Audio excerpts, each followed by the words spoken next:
Okay, thanks, Dad. I like to move when I talk. I wonder where I got that from. I don't know.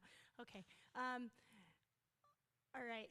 Sorry, I'm trying to look at you, but the lights are a little bit interesting, but I have to see what I'm looking at too. So I'll try to look you all in the eye, or afterwards we can chat more. So yes, as my dad said, I am a missionary partner working with MCN, which stands for Mission of Christ Network. This is lay-led and LCMS pastor-advised organization. I've been working for a total of 16 years in Hungary and 8 years with this organization. Oh, did we get a clicker? Sorry, or are you clicking for me? What? Sorry? You're clicking. Kevin's clicking. Thanks, Kevin. Okay, so this is my lovely family. I think they're playing around somewhere in the church. I put this verse up. It's from Isaiah 40, 30, 31. Even youths grow tired and weary, and young men stumble and fall, but those who hope in the Lord will renew their strength. They will soar on wings like eagles. They will run and not grow weary. They will walk and not be faint.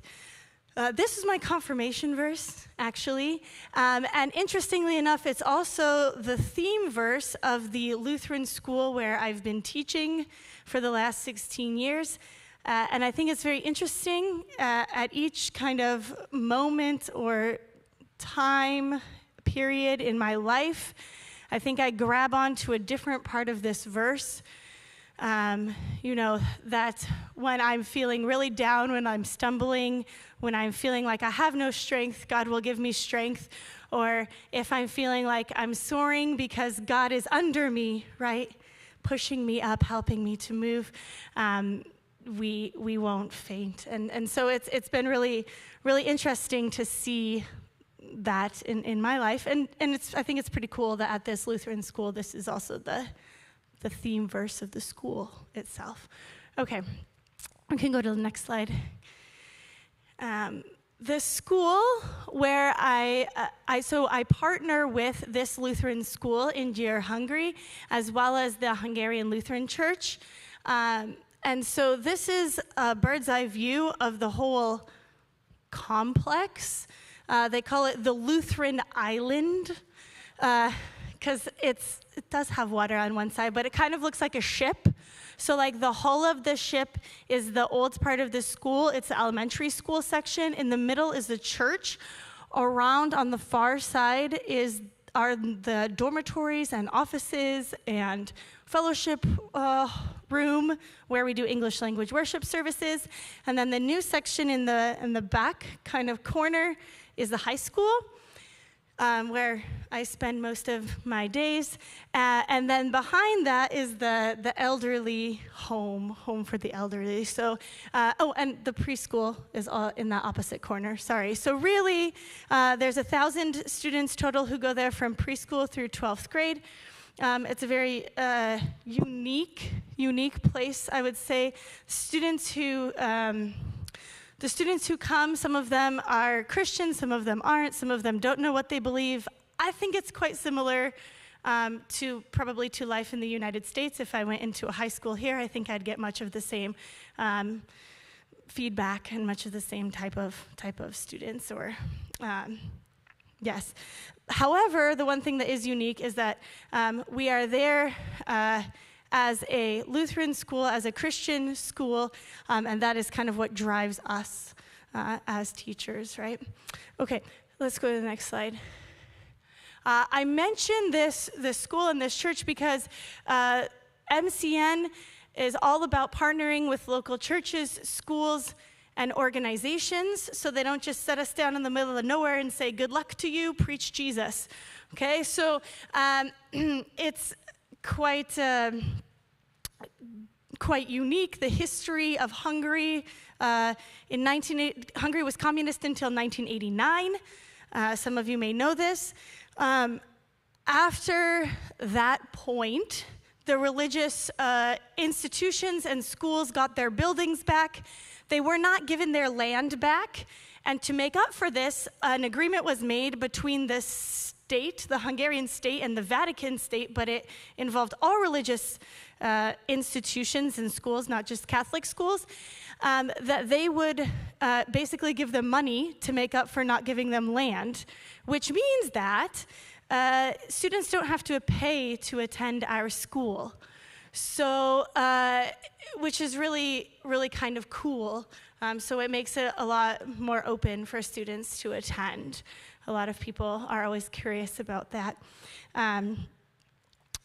Okay, and yes, there's just some fast facts or fun facts about MCN at the end. I'm going to talk a little bit more about the organization itself. So we can go to the next slide. These are all the places where MCN works on the one side. On the other side, that little orange country, that's Hungary.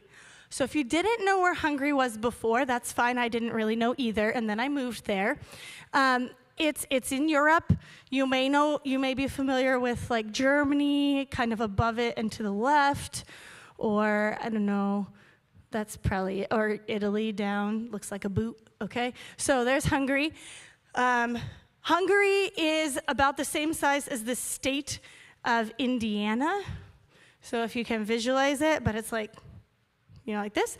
10 million people live there, 2 million people in the capital, which is Budapest. If you go to the next slide, we live in Győr, Hungary, which is in the northwest corner of the country. Győr has a population of about 130,000 people, which makes it the 6th largest city in the country. Yes, the 6th largest city in the country. The language in Hungary is Hungarian. It's a language unlike anything around it. A little bit later, I'll play you something and sing you a little bit in Hungarian so you can kind of get it in your mind. It's not the easiest language, but it's really neat. I always thought I was horrible at language learning. Then I moved to a foreign country, and I learned Hungarian, and it's neat because God uses that because now I can communicate and talk with more people, right? Lots of people know English. Lots of people want to learn English. It's a great way to connect with people, but not everybody speaks English. So it's really another kind of tool or another talent that I can use then to proclaim Christ and to be in relationship with people, right? Okay. Yes. Like I said, I spend a lot of my days in the school. I teach students in grades 7 through 12, and I have a youth group, which is 5th and 6th graders. But that's not all I do. That's not all. I am a teacher. I love teaching just in general. I just love teaching in the classroom, outside the classroom. But I'm also a mother, and I looked around and I said, you know what? I'm really missing a place to connect. Maybe we can start one. And so we started a baby mommy group, and that's actually how missionaries came to the school in the first place, because the school looked around and said, hey, we got our school back, but we don't really know how to do this.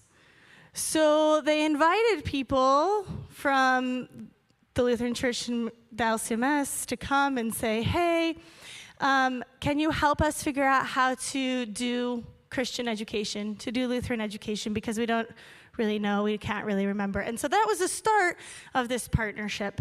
And I think that that's really key, right? You don't say, you need this program, I'm going to give it to you because I am wonderful and awesome, okay? You look around and you see, wow, God has really given me these talents, like my dad was talking about in the children's sermon, like what is it that you can do?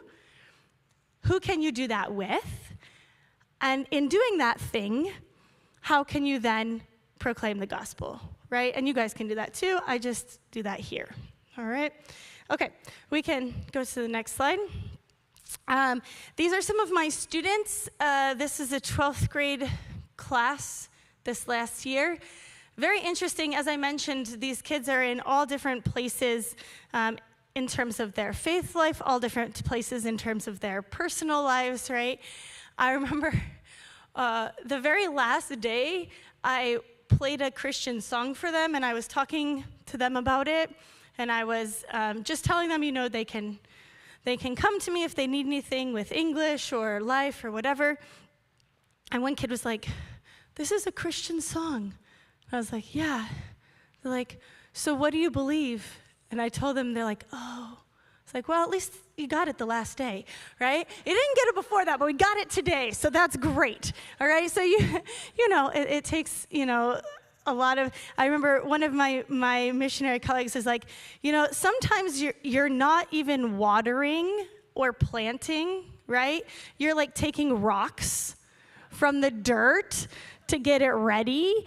And I think that we might not see always the fruit or what God is really doing, but we know that what can we do? How can we do it? Sometimes it's just sharing with people, building relationships, and moving the stones, right? Moving away so that other people can come in and continue that work.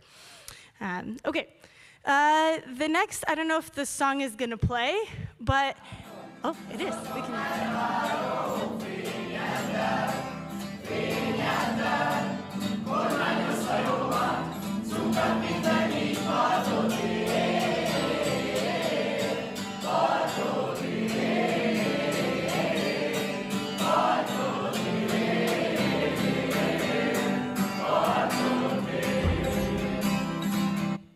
Did you recognize this song? This is My Lighthouse. Do you know this song? My lighthouse, shining through the darkness. Yeah? Okay, at least the people who lead worship are nodding. All right, that's good. That's a good point. So, as I said, it is a Christian school. It is a Lutheran school. There are chapel services, and then the students themselves also are in relationship with each other, right? And so you've got people who are sharing with their classmates, sharing with others what they believe in, why it's important.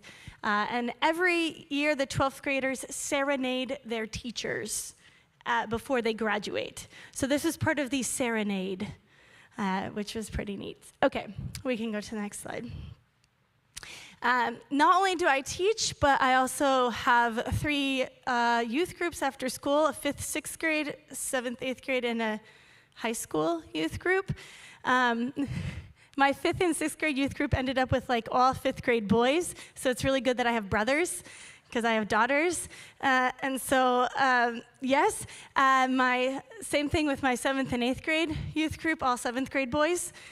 And then my high school is pretty much all girls. So it's a very interesting dynamic, but it's a chance to talk to them, build relationships outside of the classroom, really. I mean, we're in a classroom, but we're doing different stuff.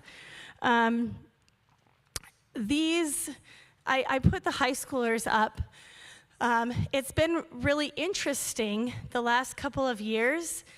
We've had a lot of students come who have had great loss in their life. One of the students, her younger sister died 2 years ago. Another one lost her dad. Her dad passed away. And then another girl who's not in the picture, but who started to come to youth group, her mother just died 3 weeks ago. And so really devastating losses. But even in the loss, and as many of you know, my mother passed away 10 years ago. And so even in that loss, in that place of loss, we have a place of connection and a place to share the hope that we have in Jesus. And so it's been really interesting to see how God is working even in a place of great loss and great sadness. We don't always talk about loss. We decorate Christmas cookies and we do other things too, right? Okay, but just interesting how that works. And a lot of these students one of them has been here. One of them has been here to St. Matthew before. But a lot of them would also like to come to the youth gathering next summer. So maybe you'll get, yes, woohoo, maybe. I have 30 students who want to come, so hey, we'll do it, hopefully. So maybe we'll meet even more of them. Okay, let's go to the next slide. This year was very unique because I've been the only missionary serving in Hungary for a number of years. But this last year, we had a couple come onto the mission field, and they're serving in a place called Oszod, Hungary, which is a little bit past Budapest. And it's made it so that we're like, hey, let's do an activity together, and let's see what happens.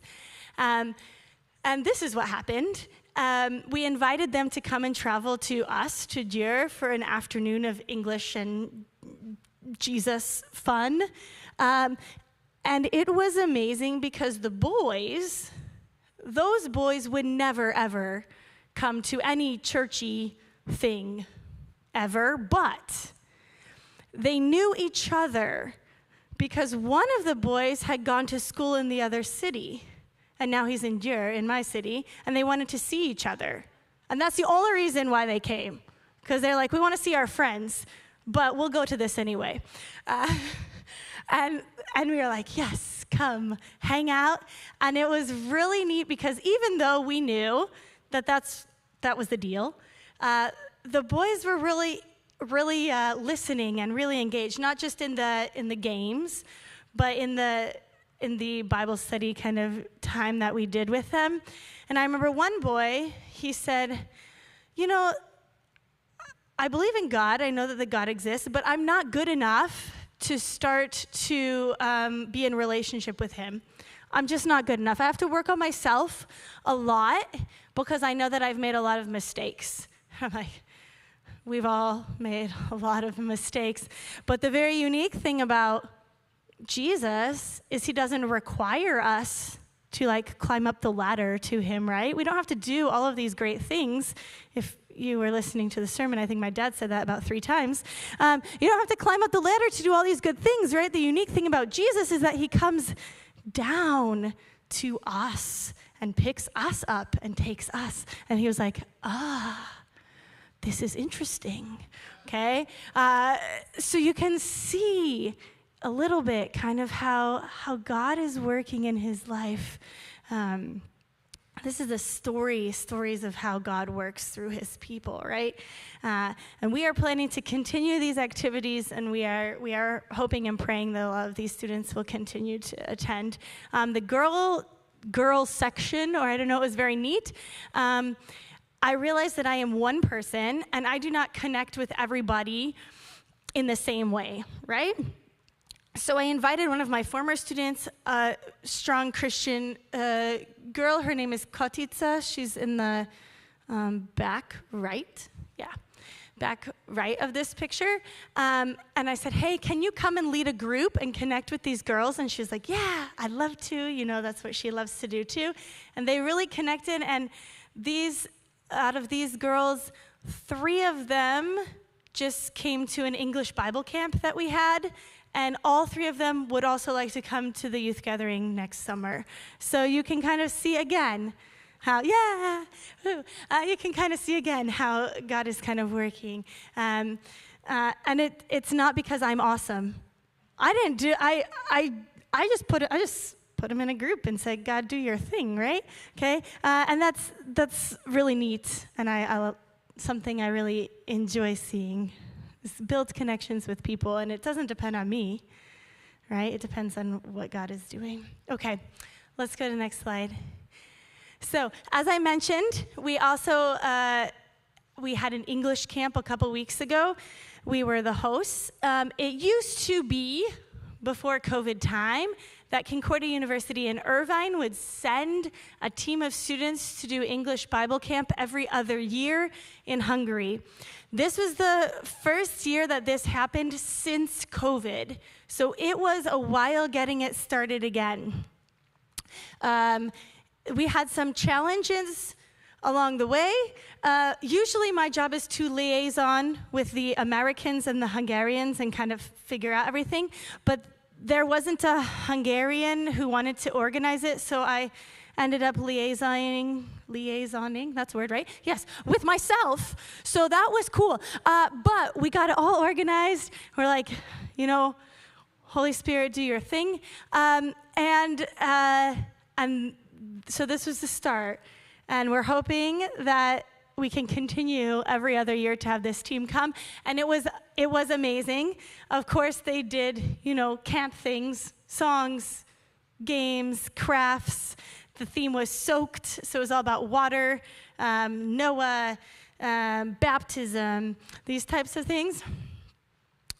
Games, and there was like a science experiment about I'm not a chemistry person, so you put something to make a liquid dark, and then you add Jesus to it, and then it makes it clear again. Oh, cool. Okay, right? So Jesus making us clean and new. And the theme song, I think we can play it for the week, was this.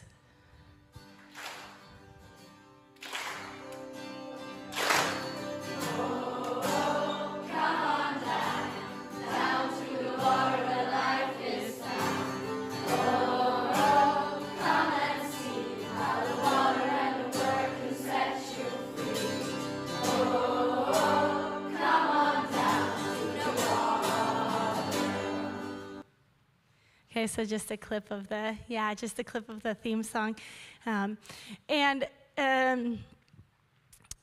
was the junior high week. The high school week, and the junior high week, it was amazing. You can see the girl with the purple bandana and the boy next to her. So those were my 8th graders. And I had told them that they should go to camp because it's really awesome. But they weren't sure. But then they went, and then they wrote me notes, and they're like, "Thank you so much for making us go." It was one of the most important things in my life. So it's really, again, really neat to see how God works. The second week was high school camp week. And I got to hear some stories of the week. We couldn't stay all week because we had to be in the United States. But I heard that there was the girl I mentioned whose mother died the week before camp. She decided she still wanted to come to camp. And she wrote me that she was reading her Bible more and more. She's like, "God is really funny. Did you know God is funny?" But anyway, but the point is she's reading her Bible more and more and really talking with people who know Jesus instead of people who don't know Jesus. And I think that that's a very impactful thing for her to be talking to these university students instead of somebody that she finds on the internet. I think that's huge. And I also heard that this girl who told me she was reading the Bible, during one of the breaks they had, another girl from another city whose parents are not Christian at all said, "Oh, I really want to buy a Bible." So this girl who lost her mother a couple weeks ago took this girl with her. They found a shop and they bought a Bible. And she came back and she was like, "I got a Bible." So she was really excited to start reading it, to have one in her home, and to even share with her parents. So very, very neat. And I had one of my students write me, and I said, "Oh, how was camp?" And she wrote me like a book. But part of it was she said, "These people really filled my heart with so much joy, love, and especially faith. And I really needed it. It's good to know that there is still some goodness on earth because sometimes it can be depressing. And these people gave me hope." Okay? And not just these people, right? But God working through these people give her so much hope in her life. So very neat to see. Okay, we can go to the next slide. As I mentioned in the second service and previously, so I have a baby mommy group, a MOPS group, and so rules are kind of strict against taking pictures of small children. So I promise you, there are small children there, just I'm not really supposed to photograph them, okay?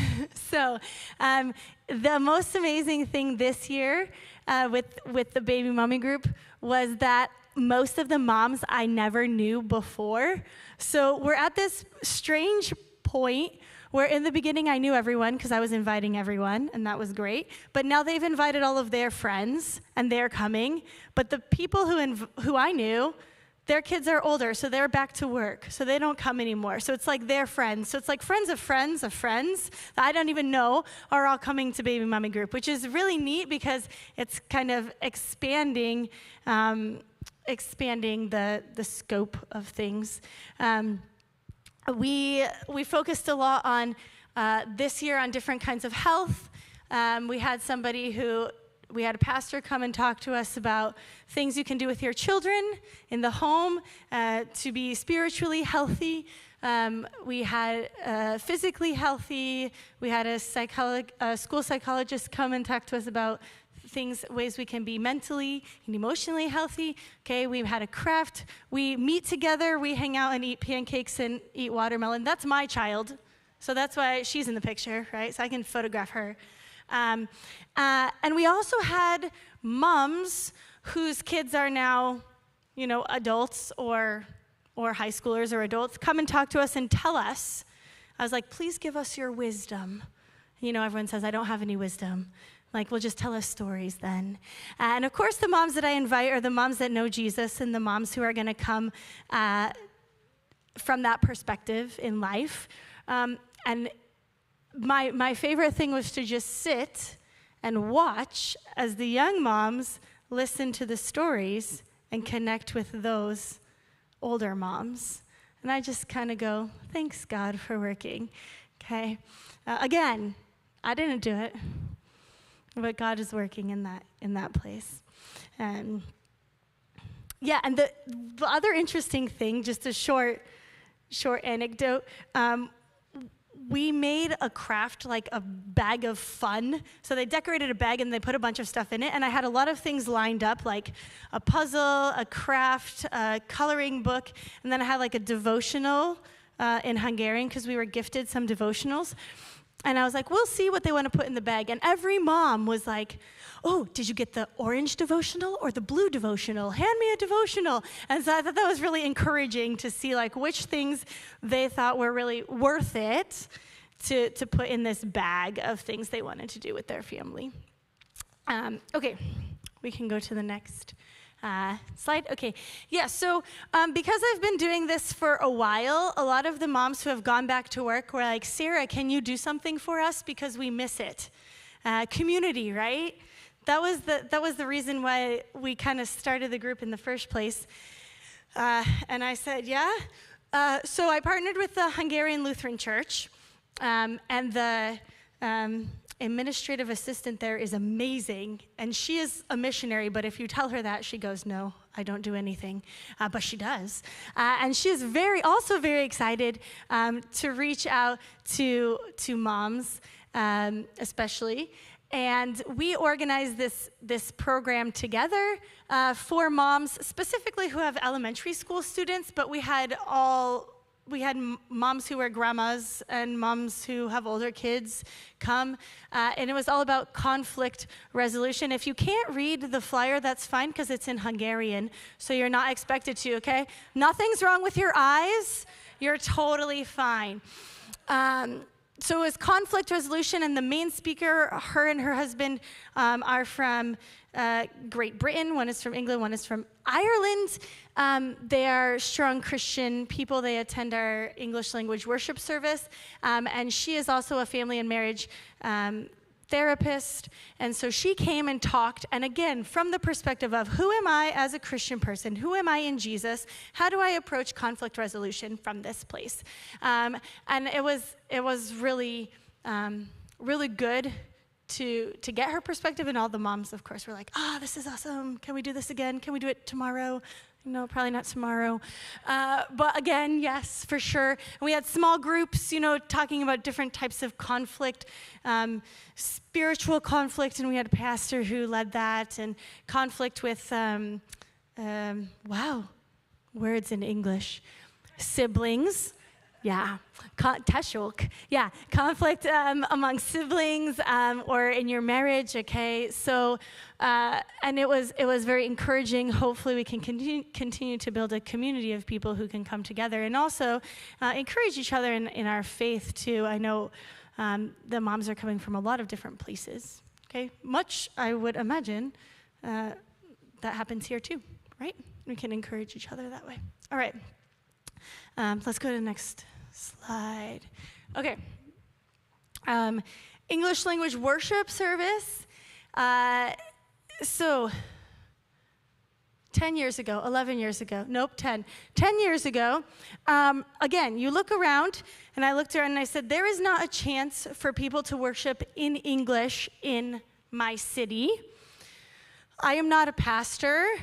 What can we do? So there was a Lutheran pastor who came and he traveled around Europe and he visited all the missionaries who were on the mission field at that time. And so once a month we had an English language worship service and we opened it up for people to come. When we started, we had 8 people. And at that time, my family was 3 of those. The Calvinist pastor's family down the road was 2. Right. Then we had the pastor and his wife. That was 7. And then I think we had like one guest. Yeah. Okay. So it started really small.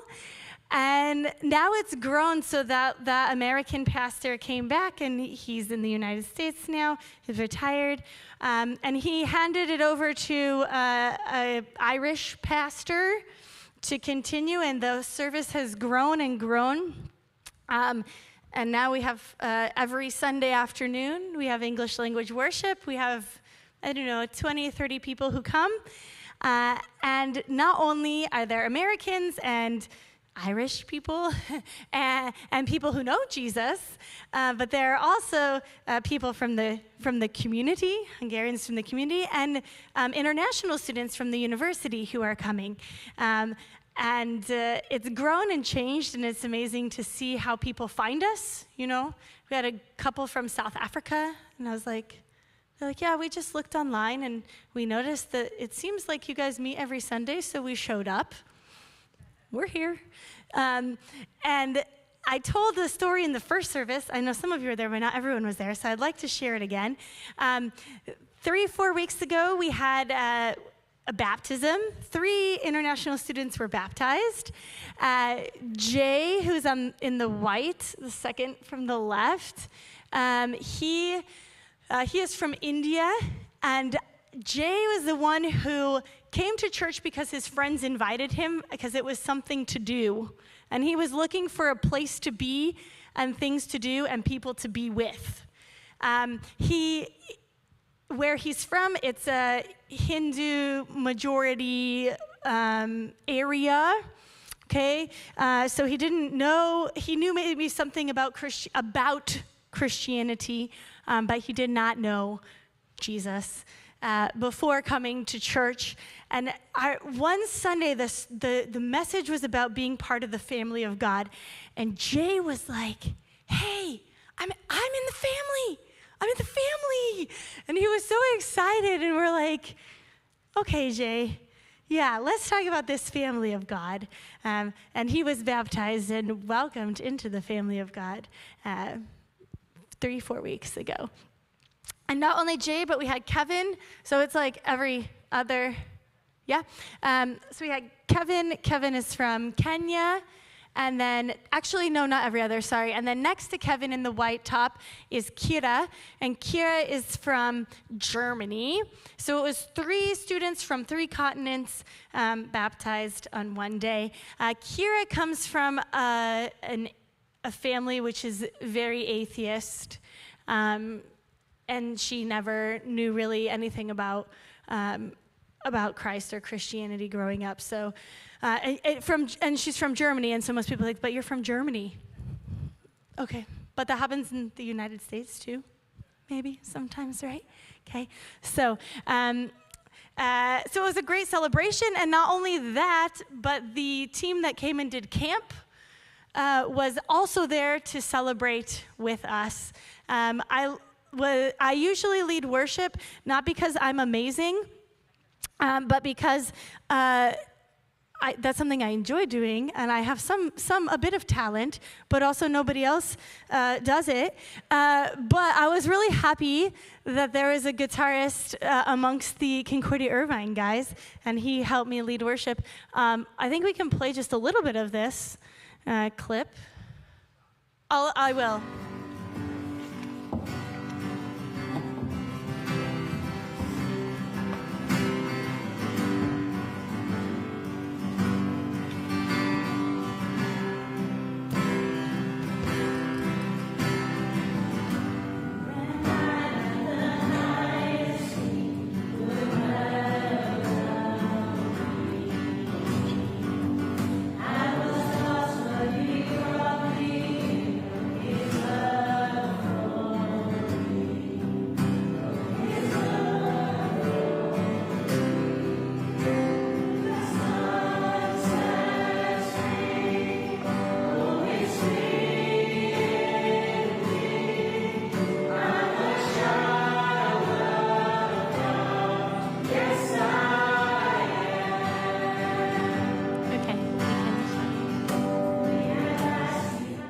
Okay, so I'm a child of God. Yes, I am, right? Okay, so we sang that. That was wonderful. Okay, you can go to the next slide. So I live in Djurgården. Not only do I live in the school and in the church and the Lutheran Island, but I also like to be out amongst people not in the Lutheran Island. And so I have a friend. She has a language studio, and she said, hey, do you want to teach? And I said, no, not because I don't want to teach, but because afternoons are my children's, and I leave that's also a part of my vocation, my calling, right, is to raise up my children, and I need to be with them to do that, okay? So the afternoons are my children's. And I said, only the morning. And she said, okay. So we came up with an idea to organize a group for women who want to chat in English. And it's early enough so that they can come and then they can go to work afterwards. And these are the ladies who came. I didn't know any of them before they showed up. And they come from the one thing that the two things that we have in common: one, we're all women, and two, we all have children. So that's a point of commonality. But the rest is we're very different. And I want to focus for a minute on Rita. She's the one who's closest to you in the first picture, who has the white scarf with the stripes. And then the second picture, she's wearing a denim jacket with a shirt which has pink on it. Okay, you know her. You got it. All right. So Rita, when I first started this group, I saw that she was interested in attending, but she never came. And I was like, oh, okay. Never mind, that's fine. And then when the war in Ukraine started, and we had a lot of Ukrainian refugees coming, which I'm going to talk about in a second, but we had a lot of Ukrainian refugees coming. One of them needed good shoes. So we walk into a running shoe store, and Rita was working there. And we were looking at shoes and trying to think of things, and she goes, oh, hey, I know you. I was like, okay. She goes, you're Sarah, you do that English group. And I said, yeah. It's not super uncommon because I'm fairly, I'm me, I'm fairly unique. There's not many of me, and kind of, that American person, although there's more Americans in our city now, so. And she goes, I said, yeah. And she said, oh, okay, I really wanted to come, but it doesn't work now. And I said, okay. So we connected for a little bit, and then I went and bought my next pair of running shoes there because I needed some good running shoes. So we connected again. And then when talk group started again in September, I wrote to her and I said, Rita, you should come. It's going to be really fun. And she did, and she came. And the most interesting thing was, as a general rule, I don't bang people over the head with the Bible, like, you must believe, right? Okay, we form connections and relationships, and that gives us permission to share our lives with people. And as we do that, then we share who Christ is and how he has intersected our story with his story, right? And so, but the first time, Rita was like, so what does everyone believe about God? okay, cool, let's go, right? All right. And she said, I've just been really feeling like I need something else in my life, and some kind of higher power or God or something, and I'm just searching, and so it's led to a lot of really good and open discussions about what we believe and what we think. There's one person who's I would say agnostic, there's another Lutheran, there's another Christian, and then there's Rita, and then there's one other. But so it's a great place to have discussion and to see again, what's God doing? How is he using us in this place with these people? And I'm praying for her, and I'm talking to her, and we'll see what comes. So, all right, we can go to the next slide. A couple years ago, I shared a lot when I was here about ministry amongst the Ukrainian refugees. We still have refugees, and St. Matthew, initially, you guys were very generous and gave to support that outreach amongst them. And we could do things like buy them food and shoes and connect with them, do translations so that they could come to church and hear the good news. Now in my city, there is a Ukrainian pastor who has a service on Saturdays. So we are not doing that type of outreach now because they have someone who is doing that.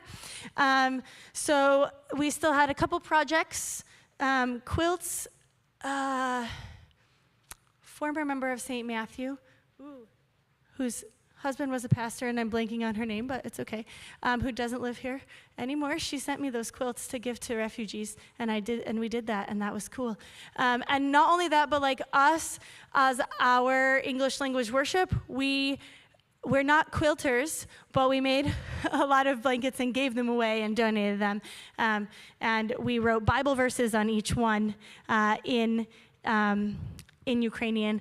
And we had a boy who came from Ukraine who learned English in a year because we had the funds from St. Matthew and from another place to help him do that, who learned English in a year. Who now got into the university in Djur, my city, who's still going there. So he is the one now who is helping us, our English-speaking community, as we continue to do some outreach amongst refugees. And he's the one who's like, all right, this is the Ukrainian Bible verse for this. This is how you do this. So he has now found a place to be connected and to find community with Christian people. So that's really neat to see that. I still remember the first Ukrainian refugee I met. She was an older woman, and I was driving her to the train station, and I had Christian music playing in my car. And I don't know any Ukrainian, but a couple times I was in Slovakia, and I had to lead worship in Slovakian, which I also don't speak. But I remembered one word, and that's the word for God, which is Boh. And so I like pointed to the music, and I was like, Boh. And she goes, oh, Jesus. And so I was like, cool. And so just to see how we can connect through that. We don't really need much language for that. So that's kind of what's happening with that, kind of an update on that side of ministry for you guys. Okay, let's go to the next slide. Just a couple of notes. Looking forward into the next year or so, I was gifted a 2-octave set of hand chimes, which I've played for years and years and years, and I played handbells, and it's cool, and I love it.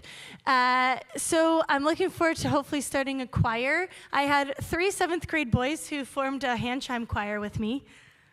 Yeah, right? Right, yes. That's not the, normal, you wouldn't normally think 7th grade boys, tone chime choir, sweet. But they were so excited to do it, and their parents were so excited that they were doing it, so that was really neat. They're like, my kid, he's really excited about this. Cool. So we're going to continue with that. as I mentioned, I have a lot of students who are interested in coming to the youth gathering, hopefully continuing to partner with St. Matthew for that, and we'll see how many of them are able to attend. But hopefully you're going to meet a lot of them next summer. Since we have another missionary in Hungary, our plan is to do at least 2 special youth activities together with our students. Hopefully those boys will continue to come. And the moms are very excited to plan programs for them. So our goal is to also do one in the fall and one in the spring for them. I have a couple of pen paling projects. One group with a group from Christ Lutheran Church in Costa Mesa, and one group with some students from St. Matthew. So that'll be very exciting. It's always interesting to see what happens when you put students in connection with each other. Also, pen paling, like with a pen on a piece of paper in an envelope with a stamp. It's really cool, right? It's very unique in today's world, and so that's like super exciting, and it's really interesting, and I think it will, I have a bunch of people asking me for pen pals all the time. I think it's a good way to maybe facilitate some discussion. And then, as I mentioned, we have camps, and hopefully next summer, I think I'm going to be sent a team from most ministries. I don't know if anybody is familiar with them. They send short-term mission teams into the mission field. They're a recognized service organization of the Lutheran Church Missouri Synod, and so they said, we want to send you a team, and I said, please don't send it to me this year, because I already have one. So next year, and the really neat thing is, after they said that, then I had three Hungarian youth pastors approach me and say, hey, do you want to, we want to do a bigger youth group community. We want junior high and high schoolers to have a place where they can come on a more regular basis, where they can have a place to just be and belong and be with others. Do you want to do that with us? And I said, yeah, let's talk about that.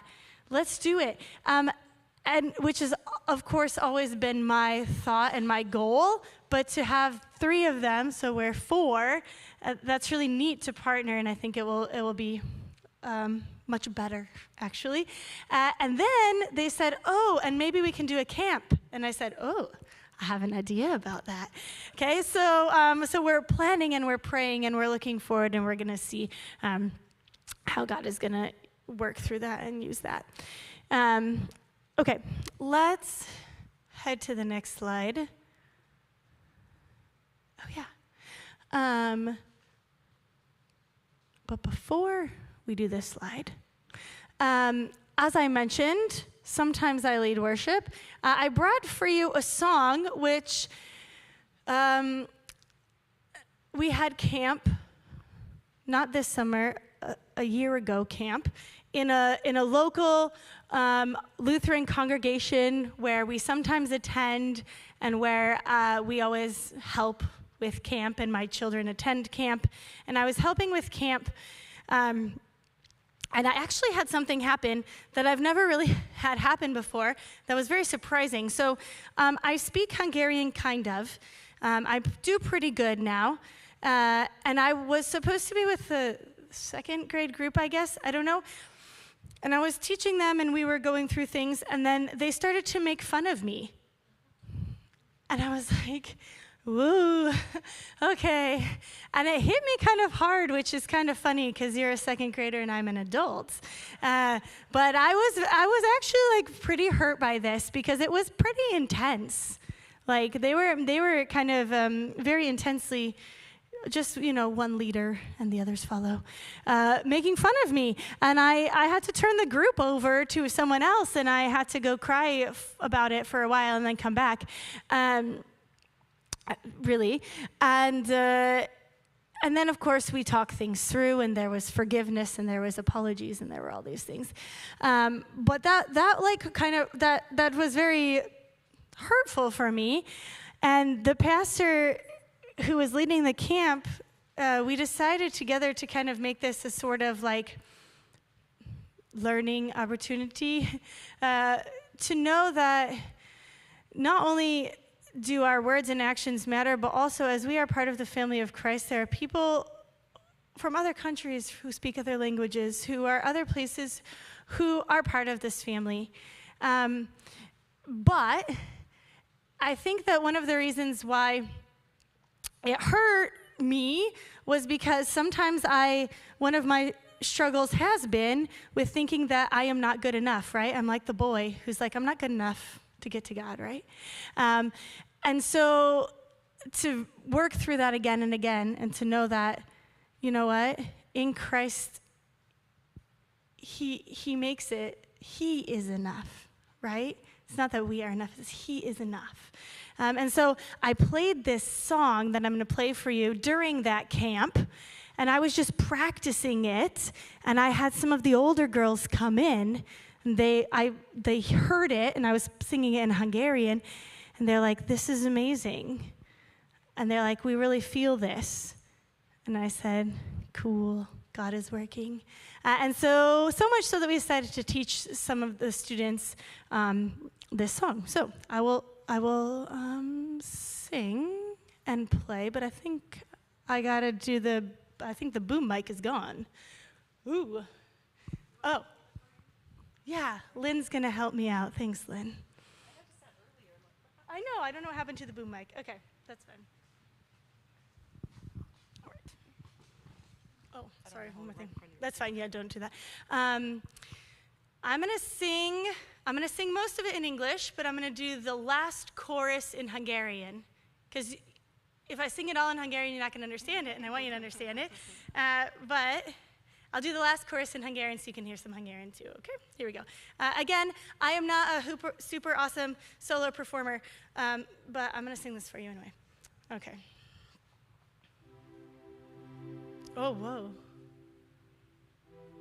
Cool. Do we have a piano? There we go. That's okay. Not the setting I normally use. That's okay. That's all right, we're good.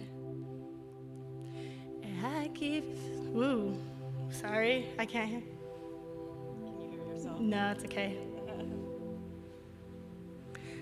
I keep my mind that say I'm not enough. Every single lie that tells me I will never measure up. It's weird. Am I more than, I cannot hear myself. That's weird. Yeah. Okay, wait. We're going to do the chorus. I'm going to tell you the words to the verses, and then we're going to do the chorus. And it's weird because I can't hear myself, so I'm out of tune. But it's okay. I said I'm not a solo performer, right?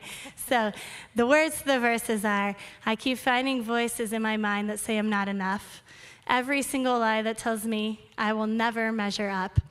Am I more than just the sum of every high and every low? Remind me once again just who I am because I need to know. And then this is the chorus. Hopefully it will be okay. All right. When I can't feel a thing, you say I am strong. When I think I am weak, you say I am held. When I am falling short, when I don't belong, you say I am yours. And I believe what you say of me. I believe. Asmondot szeret, mikor semmi nem ezek. Azt mondod, erő van gyengeségemben. Azt mondod, te fogsz, mikor kudarcot vallok. Ha mindenki elhagy, így szólsz, tiéd vagyok, és elhiszem, hogy az vagyok, kinek mondasz, én elhiszem. thanks. Lynn is helping. Okay. So, thanks. Yeah. Thanks, Lynn. All right, so just a little bit of something. I'm very low tech in general in Hungary, so yeah, that was fun. But I'm going to open up for questions in a moment. A lot of you are partners with me in lots of different ways. If you pray for me, if you support me financially. But I'm going to throw this out so you have this information in case you would like to partner with me or continue to partner with me. So you can click it. The first way, of course, is prayer. I made this slide because they say you should make this slide. And they're like, you should put some Bible verses on there. And I said, that's a great idea. So I chose these verses about prayer, which kind of made me hit myself over the head because maybe I don't always do this really well, right? So it says, rejoice always, pray without ceasing, give thanks in all circumstances, for this is the will of God in Christ Jesus for you, right? Give thanks in all circumstances, not necessarily for all circumstances, but as we are in those places, we pray and we rejoice and we give thanks to God. And I realized I don't do that all the time, so I'm really glad I made this slide. But I like to remind you that and encourage you, to keep us in prayer, but also as we think about prayer in our own lives to keep this in mind, right? And do not be anxious about anything. I'm anxious about lots of things. It's true. I purposely made sure that I was not in a car that was driving through Los Angeles this time because I get anxious. I like to go through Los Angeles in a car. Okay, but anyway, I'm anxious about other things too, but do not be anxious, but in everything by prayer and supplication with thanksgiving, present your requests to God or make your requests known to God. And God's peace, which passes all understanding, will guard your hearts and minds. So as we are anxious in those times, we pray and we know that God hears us and he is with us and he gives us this great peace, which we don't even understand, right? We can't even fathom it. So in your prayers, please do remember us. Please do remember my students, all of those who are hearing the proclamation, the good news of Jesus Christ, that the Holy Spirit will work in their hearts and in their minds that they will come to know him. Take a prayer card. I put out in this common area, there's a square table set up by the door. My prayer cards are hopefully there unless they've all disappeared. If they have, I'll put more out.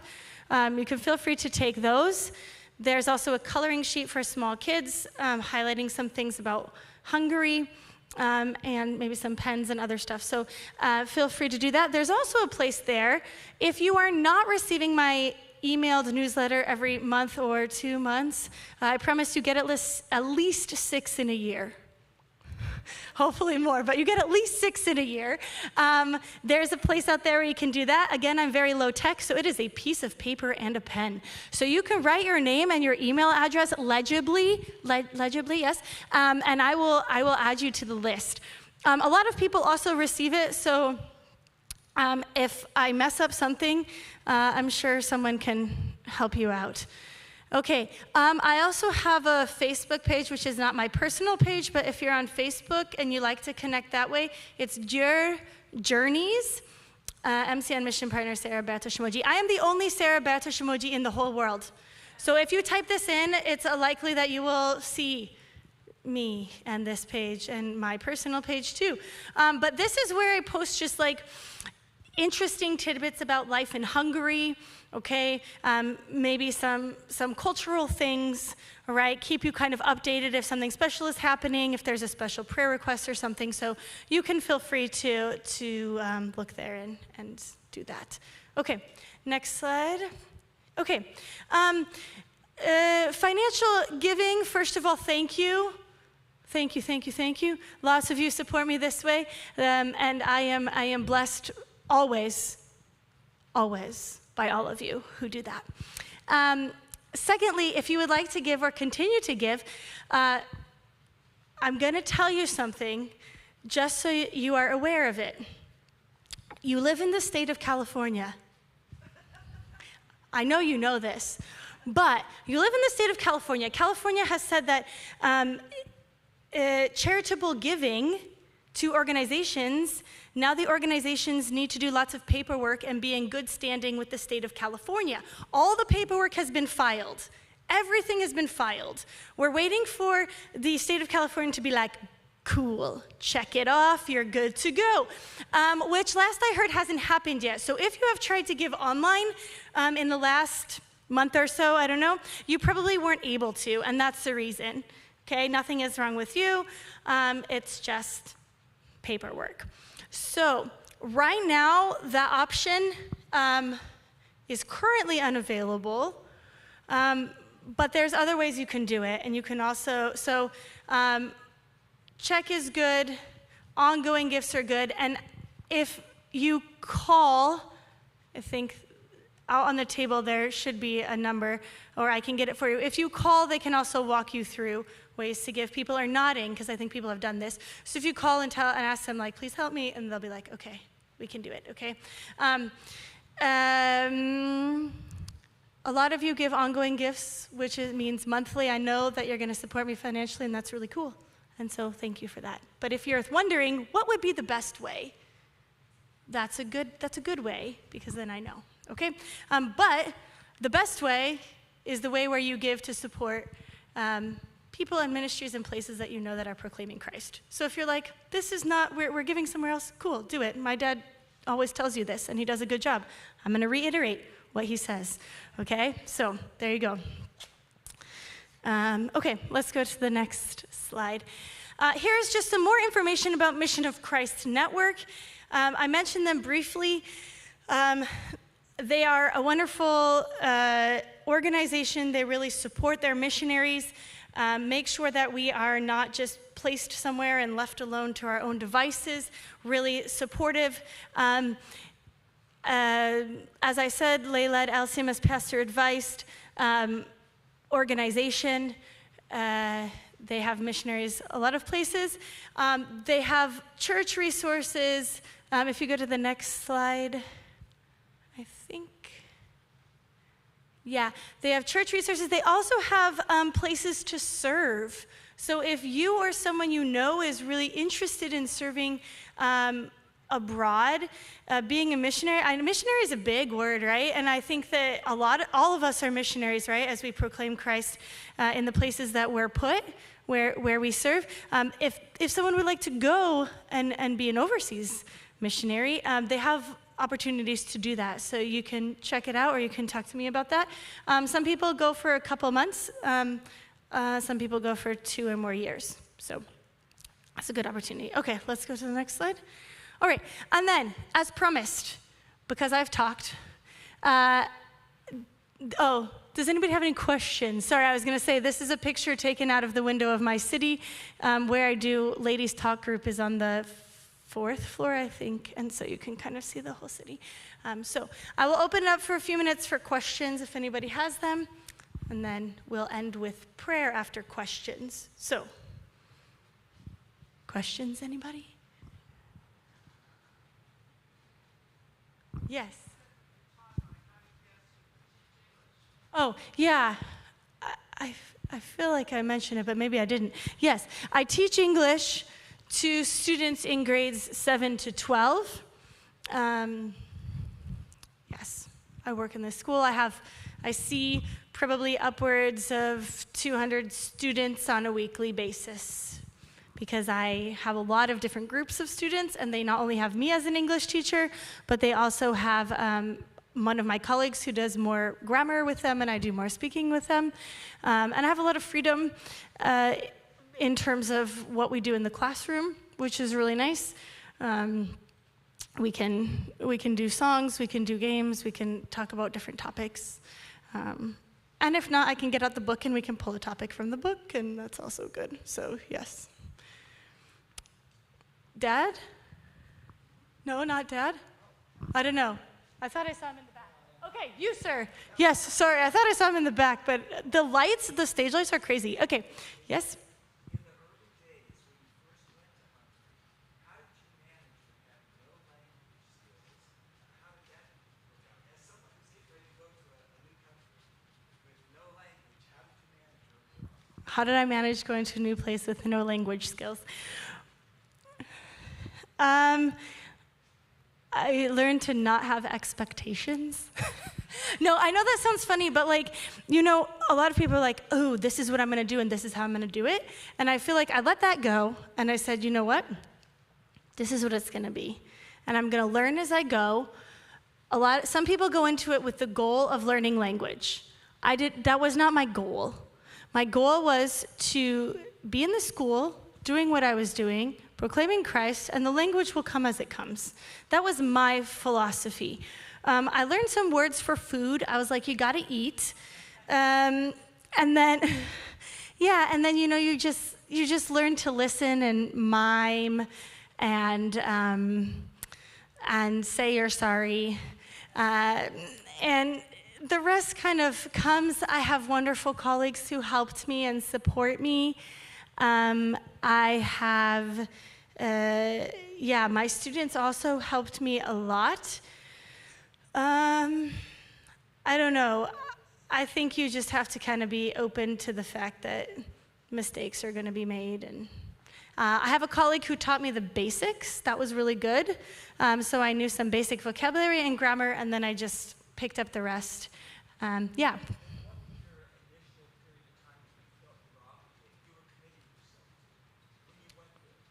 To being a missionary in Hungary. 1 year. And it will be year 17. Yeah.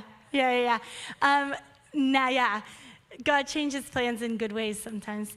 Now, with MCN, a missionary who's going to go in the field for a similar position to mine, it commits to 2 years, and I think that's really good, because your first year, you're learning a lot of things, and you want to build a lot of relationships. And those two things together to do in 1 year is really difficult. So I think that's good. Good thing. I don't know, new mission partners who have come onto the field in the last couple of years have taken a completely different approach to language learning, and they've used learning language as a chance to build relationships with people who teach language, and I think that's also good. So I think it's also dependent upon your personality and where you're going to be too, and what types of things you can do or do well. I don't know. Yeah. Okay. Next question. Yeah. So is your school a private school? No. So do you get your students geographically, or do they have to choose? Oh, okay.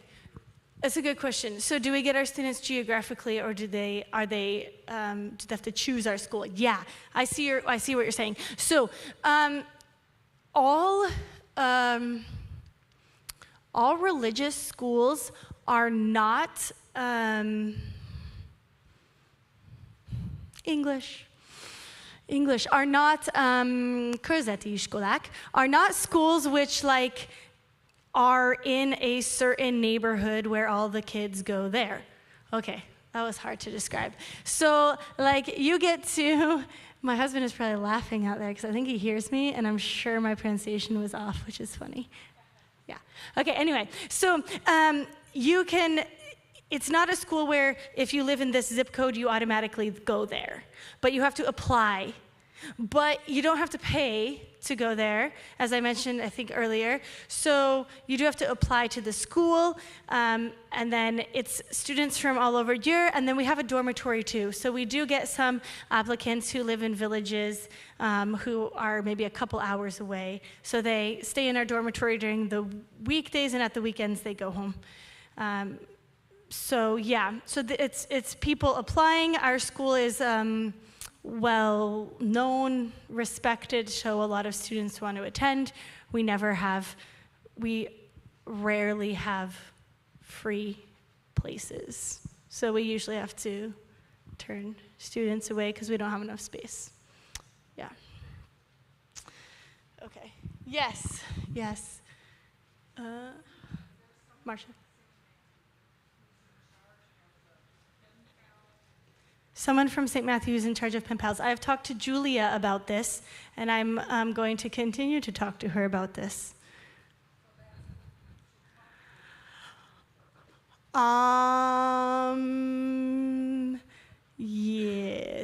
I don't know yet because she's currently not here. So I can't make that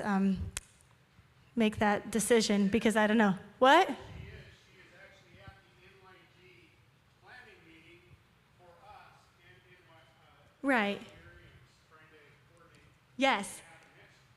Yeah, she's coordinating all the national youth youth gathering things, which is awesome. So we're excited about that. So I will find a way to keep people updated about pen paling opportunities, be that through Julia or through, my dad has a lot on his plate, someone else, or through someone else who is not my dad.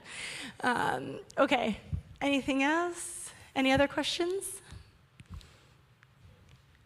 Yes.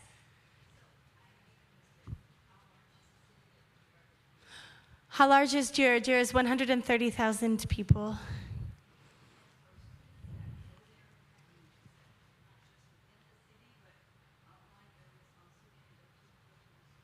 Absolutely, yeah. So we have students from the city itself and then from surrounding cities.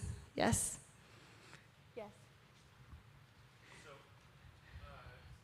as the war in Ukraine keeps going on and on and on, we're kind of getting numb to it. But are refugees still coming in regularly? Is it still like it was at the beginning? The question was I don't know if everyone can hear. The question is in connection with the refugee situation. It fluctuates. Yes, there are still people crossing the border all the time, coming over as refugees.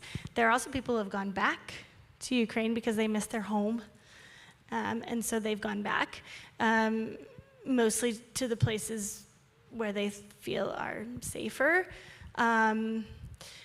The Irish pastor who I mentioned, who we do English language worship together, he goes into Ukraine 3-4 times a year. He has to take medicines and things which they really need, and to do counseling, because he's that's also a degree that he holds.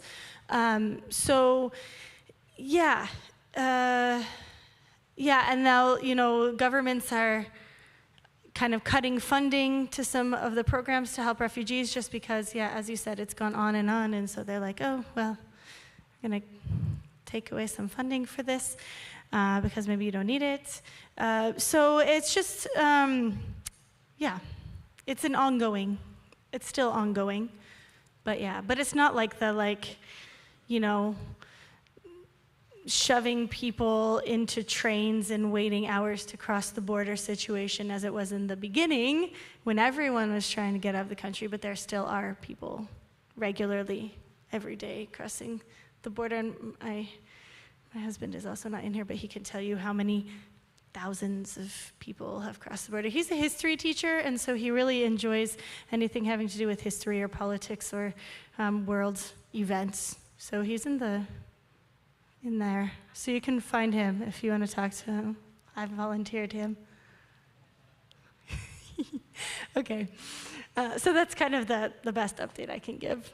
Okay. Other questions?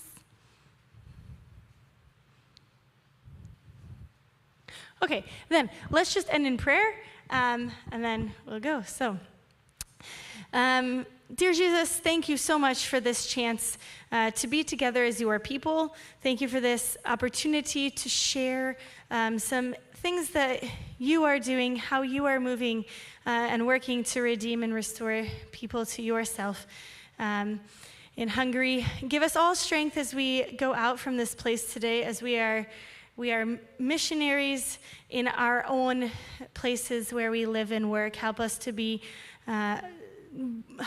bold as we proclaim you with the people closest to us. Thank you for these people. Thank you for this place. Thank you for their encouragement and their love. In your great name we pray. Amen.